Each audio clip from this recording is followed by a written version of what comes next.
So Canadian GDP, as I mentioned, I guess on the first slide, topic I wanted to discuss, surprised everybody. I think for the last quarter of last year was pretty much flat.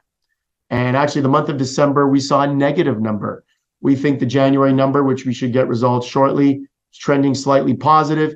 But the Bank of Canada told us not too long ago that he would not, he meaning Tip Macklin, said that the Bank of Canada wouldn't be surprised if we maybe even went into a slight recession, meaning growth went negative for the first couple of quarters of this year.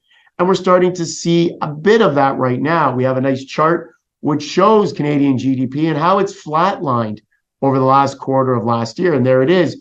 You saw a lower growth number as we moved into COVID and COVID lockdown. And as we came out of COVID lockdown 2020-21, things shot up and then flatlined the last couple of years.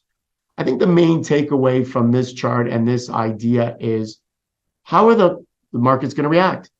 Is good news bad news, or is bad news good news? So the fact that we see very little GDP, is this good news to the Bank of Canada? Because they're saying, well, GDP or growth is stagnant. Inflation should start to or continue to come down. And that's what the Bank of Canada wants.